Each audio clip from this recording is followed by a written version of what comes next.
Hello student, स्वागत है आप सभी का एक बार फिर से हमारे इस ऑफिशियल यूट्यूब चैनल में जिसका नाम है एसोल सॉल्यूशन। मैं चंदन कुमार हाजिर हूं आप सभी के सामने अपनी एक और नई वीडियो के साथ। सो गाइस, आज के इस नई वीडियो में हम बात करेंगे उन सभी स्टूडेंट्स के लिए जिनके पास में बीए या एमए में उन सभी के पास में हिस्ट्री का विषय है और वो हिस्ट्री के विषय में भी प्राचीन भारत का इतिहास पढ़ रहे हैं। तो आज की नई वीडियो उन सभी के लिए इंपॉर्टेंट होने वाली है।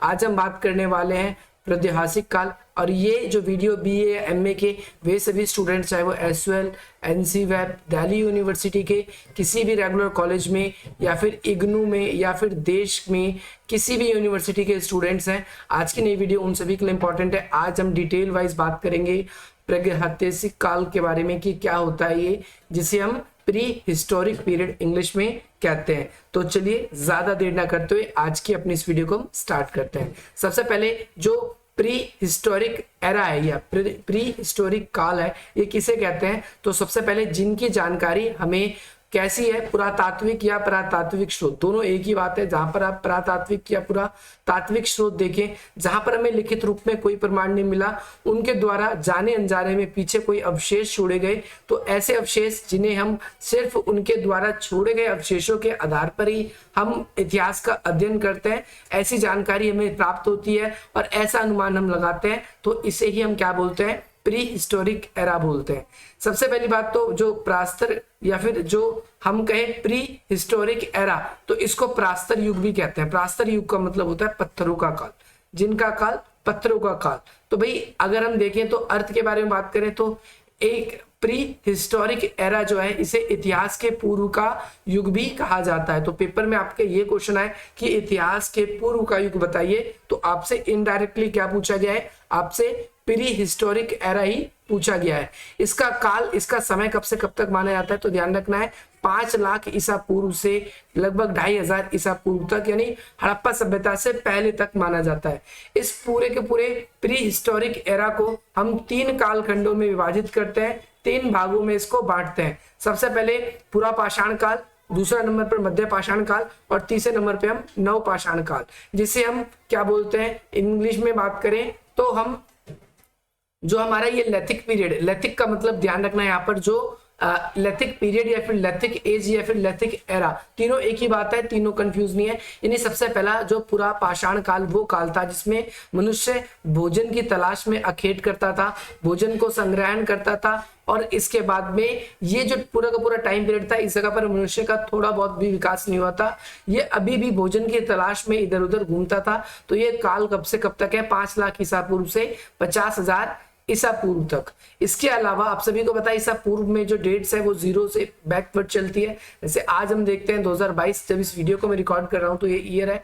एक साल ऐसा भी हुआ होगा जब 2021 आया होगा, एक साल ऐसे पीछे जाएंगे सन 2000 आया होगा, एक साल ऐसा भी होगा जब हम और पीछे जाए तो सन 1000 आया होगा, और पीछे जाए तो हम ऐसे 500, और एक सन ऐसा भी आएगा जब 0 होगा।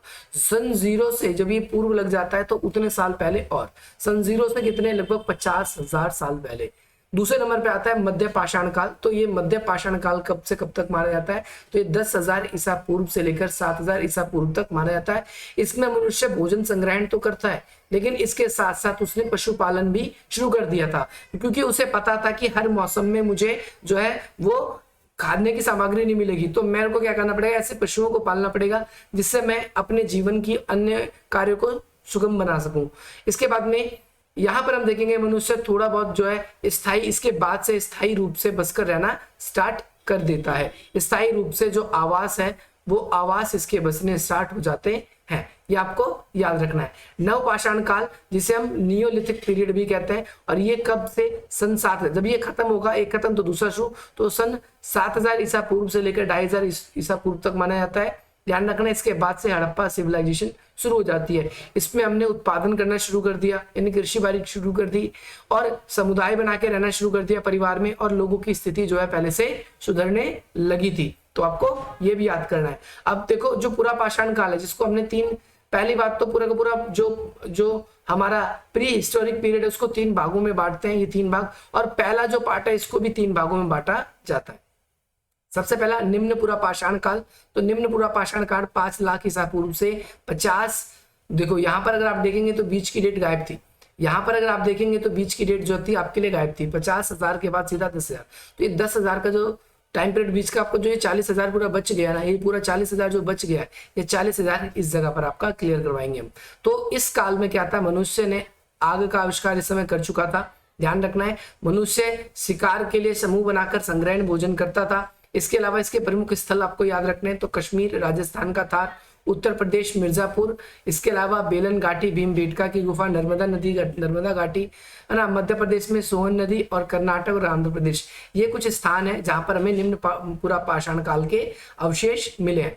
अब हम बात करेंगे इसके प्रमुख औजारों की। तो इस समय क्या था, एक तो हैंड एक्स जिसे हम कुठार बोलते हैं, जिसको हाथ से पकड़ा जाता था, जिसे हाथ की कुल्हाड़ी भी कहा जाता है। इसके अलावा पत्थर के बने हुए कुछ कुल्हाड़ी टाइप के हैं, और गंडासा यानी चॉपर, जिससे हम चीजों को चॉप करते हैं। इसके बाद में सेकंड नंबर पे आ जाता है मध्य पाषाण काल। मध्य पाषाण काल जो है, अब हम इसके बारे में बात करने वाले। मध्य पाषाण काल जिसे मेगालिथिक पीरियड बोला जाता है, महापाषाण काल अभी आगे आएगा, और मध्य पुरा पाषाण काल अलग है। तो आपको ध्यान रखना है कि हम मध्य पुरा पाषाण काल के बारे में बात कर रहे हैं, और ये 50,000 ईसा पूर्व से 40,000 ईसा पूर्व, तो बीच में वही गायब था। और ये सबसे इंपॉर्टेंट है, इसे इस काल को फलक की संस्कृति भी कहा जाता है, क्योंकि इस काल में आग का बहुत ज्यादा व्यापक उपयोग होने लगा था इस काल के अंदर। इसके बाद में जो गोलाकार पत्थर है, इसका बहुत ज्यादा यूज होने लगा था। इसके अलावा प्रमुख स्थल बात करें तो मध्य प्रदेश की नर्मदा घाटी, राजस्थान का डीडवान, महाराष्ट्र में नेवासा, इसके अलावा उत्तर प्रदेश में मिर्जापुर, और पश्चिम बंगाल का जो है बकुंडा, वह आपका पुरुलिया, ये कुछ स्थान है। इसके अलावा मुख्य औजारों की बात करें तो औजार में इसकी पपड़ी या फिर क्या कहते हैं, पपड़ी या फिर बने, जो भी हम पहले हमारे औजार बड़े बड़े होते थे, भारी भारी, लेकिन अब जो थे कैसे थे, बिल्कुल चपटे से। कैसे, तो आप कहेंगे बिल्कुल चपटे, चपटे टाइप के थे बिल्कुल, और बहुत नुकीले होते थे। तो जैस्पर की चाट वगैरह के पत्थरों का भी इसमें उपयोग किया जाता था। अब बात करेंगे थर्ड वाले उच्च पुरा पाषाण काल। उच्च पुरा पाषाण काल, इसके बाद में पूरा पाषाण काल खत्म हो जाएगा, पूरा पाषाण काल।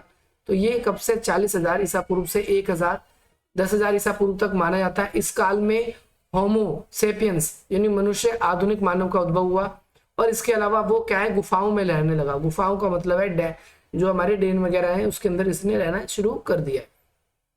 इसी काल के हमें मानव चित्रकारी, शिकार करने से रिलेट करती हुई जो आपने छोटी क्लासेस में पढ़ी है, वो इसी काल में प्राप्त हुई है। इसके अलावा चित्रकारी के साक्ष्य भी हमें मिलते हैं। कहाँ पर, भीमबेटका की गुफा। भीमबेटका की गुफा कहाँ पर है, तो याद रखना है मध्य प्रदेश में, इससे यहाँ से हमें ये प्राप्त हुए हैं।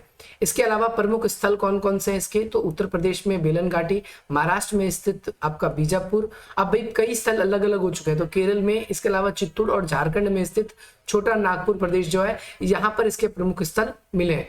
औजारों की बात करें तो हड्डियों के बने औजार है, और फलक और तिरक्षीण का मतलब मैं पहले बात कर चुका हूँ, तो आप पीछे प्रीवियस कर लेंगे। इसके अलावा मध्य पाषाण काल की बात करते हैं अब सेकंड नंबर पे। तो आपको ध्यान रखना है, मध्य पाषाण काल की बात कर रहे हैं, ना कि मध्य पुरा पाषाण काल, क्योंकि कंफ्यूजनिंग थोड़ा सा है, तो आप लोग कंफ्यूज नहीं होंगे। इस चीज को मैं आप लोगों को क्लियर करा दूं कि एक तो ये मध्य पाषाण काल लिखा है यहाँ पर, और यहाँ पर हमने अभी बात करी थी मध्य पुरा पाषाण काल की, तो आपको ये कंफ्यूज नहीं होना, जैसा कि मैंने यहाँ भी बताया था आप सभी को। चलिए अब नीचे बात कर लेते हैं मध्य पाषाण काल की। तो ये काल 10,000 से 7,000 ईसा पूर्व तक माना जाता है, नहीं लगभग 3,000 काल का ये पूरा का पूरा टाइम है, 3,000 काल का। इसमें मनुष्य ने मछली पकड़ना, शिकार करना और खाद्य सामग्री एकत्रित करके रहना शुरू कर दिया। मनुष्य ने पशुपालन शुरू कर दिया, और साथ ही साथ में इसके साथ पशुओं को पालना इसलिए शुरू किया क्योंकि जो शिकार था वो स्थायी रूप से नहीं मिलता था।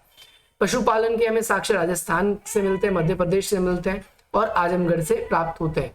एक ही तरह के मानव स्थायी रूप से निवास करते थे, ऐसा भी हमें प्रमाण मिलता है। इसके अलावा उत्तर प्रदेश का जो प्रतापगढ़ है, उसका जो मैदानी इलाका है, वहां पर हमें कई सारे अवशेष भी मिले हैं। इसके बाद में हम बात करें तो इस समय मानव एक दूसरे पर आक्रमण करते थे, युद्ध करते थे, और ये सभी की सभी चीजें यहाँ पर स्टार्ट होती हुई हमें दिख जाती है। इसकी प्रमुख स्थलों की बात करें तो बिहार में मुंगेर, राजस्थान में देखो बिहार में एक मुंगेर है, राजस्थान में जो बाग, और गुजरात है वहां पर लखनऊ उत्तर प्रदेश में आपका लखनऊ है, और जो उत्तर प्रदेश में प्रतापगढ़ भी है, मध्य प्रदेश में आप सभी को पता है अहमदगढ़ का जो किला है, उसके आसपास भीमबेटका की गुफाएं वहां पर। तो ये प्रमुख स्थल है। इसके अलावा प्रमुख कुछ औजार भी हैं, जैसे तीर कमान का आविष्कार इस काल में हो चुका था। इस काल में जो है पत्थर और हड्डियों के औजार बने होते थे और जो कि पूरा पाषाण काल की तुलना में बहुत ज्यादा छोटे हुआ करते थे, इसीलिए इन्हें लघु पाषाण भी कहा जाता है। लघु पाषाण भी इनको कहा जाता है। और हथियारों में लकड़ियां और हड्डियां बहुत फेमस थी, क्योंकि लकड़ियां जो थी वो थोड़ी सी हल्की थी और उनका काफी तेजी से यूज किया जा सकता था, इसीलिए। अब बात करेंगे हम नवपाषाण के बारे में। तो नवपाषाण कब से, तो लगभग ध्यान रखना है कि भाई 9,000 या 7,000 मैं कह लूँ, 7,000 ईसा पूर्व से लेकर 2,500 ईसा पूर्व तक, यहाँ तक ये पूरा टाइम पीरियड जो है, ये टेन्योवर जो है, ये इसी का रहता है। इसमें मनुष्य ने स्थायी कृषि शुरू कर दी, पशुपालन शुरू कर दिया, स्थायी नदी किनारे बसकर रहना धीरे धीरे शुरू कर देगा। पत्थरों को घिसकर औजार बनाए गए, है ना, और ज्यादातर हथियार हाथों से बनाए गए थे। इसके अलावा पत्थरों की कुल्हाड़ी का उपयोग किया जाता था। इस काल की जो ज्यादातर घर थे, बर्तन थे, वो मिट्टी के प्रयुक्त होते थे, ये मिट्टी के ही बने होते थे। इसके अलावा गांव समुदाय का धीरे धीरे वार होने लगा था और इसी काल से धीरे धीरे मानव सभ्यता जो है, मानव ने घर बना के, बस्ती बना के रहना शुरू कर दिया था। इसके अलावा हम देखें तो मानव गोलक और आयताकार घरों में रहता था, या तो गोल होती थी शेप की उनकी, या आयताकार, जैसे आज भी होता है रेक्टेंगुलर। इसमें मिट्टी, सरकंडे या और भी कई अन्य सामग्री इसके अंदर यूज की जाती थी ताकि उसको एक शेप दिया जा सके, है ना। बलूचिस्तान यानी मेहरगढ़ जो है, वहां पर हमें कृषि के कुछ साक्ष्य मिले हैं। मेहरगढ़ में क्या क्या मिले, तो जो गेहूं, खजूर, कपास। खजूर बोलोगे भैया, यहाँ तो ये ऐसा स्थान था जब खजूरों को तो जो अरबी लेकर आए थे, अरबी, परंतु यहाँ पर भी ये उस समय भी खजूर उगता था। इसके अलावा यहाँ के लोग जो है मिट्टी के जो कच्चे सांचे टाइप के इन्होंने बनाए थे, जिनके बाद में घर बनाना धीरे धीरे शुरू कर दिया और सर्वप्रथम मानव विकास जो है इसी काल में हुआ। अलग अलग जगह पर इसके साक्ष्य के प्रमाण अलग मिलते हैं। इन्होंने चावल उत्पादन भी शुरू कर दिया था। जैसे उत्तर प्रदेश में जो आपका गोल्डी हाव यानी इलाहाबाद के नियर बाई है ये जगह, कश्मीर के जो बुर्ज होम है वहां पर आप देखेंगे तो घरों को ढककर बनाया गया है। औजारों को साथ ही साथ में आदमी के आवास पे भी मिले हैं और साथ साथ मौलिक कब्रों के साथ में उनके पालतू कुत्तों को भी दफनाया गया है। तो यहाँ से बहुत बार ये क्वेश्चन पूछा जाता है। इसके अलावा सर्वप्रथम इस काल में कुत्ता ही पालतू पशु बना था और सबसे ईमानदार भी कुत्ते को ही माना जाता है। इसके अलावा बिहार में जो है चिरांद, ये चिरांद मतलब एक जगह का नाम है, सारण, वहां पर हड्डियों के औजार बने हुए मिले हैं जो कि किससे बने, हिरण के सिंग से बने हुए। सो होपफुली ये लास्ट पॉइंट है। इसके बाद में कुंभाकार सर्वप्रथम इसी काल में मिट्टी के पॉलिशदार जो है चीजें बनाई गई थी और मृदंग वगैरह ये सब मृत भांड से चीजें बनाई गई थी। सो होपफुली आपको ये समझ में आ जाएगा। ये कुछ इंपॉर्टेंट बात थी, सबसे इतना बड़ा क्वेश्चन नहीं बनता, क्वेश्चन बनेगा छोटा, लेकिन ये सारे के सारे इंपॉर्टेंट पॉइंट्स थे जो आप सभी को लिखने ही लिखने। सो अगर आप लोगों को ये वीडियो पसंद आए तो आप इस वीडियो को लाइक करें, अधिक से अधिक मित्रों तक शेयर करें और ये नंबर है हमारे साथ कॉन्टैक्ट करना चाहते हैं तो आप व्हाट्सएप पे हमारे साथ जुड़ सकते हैं। इसके अलावा डिस्क्रिप्शन बॉक्स में कुछ वेरियस लिंक है, आप उन लिंक्स का प्रयोग करके भी हमसे जुड़ सकते हैं। चलिए मिलते हैं आप सभी से अपनी अगली वीडियो में। जय हिंद, जय भारत।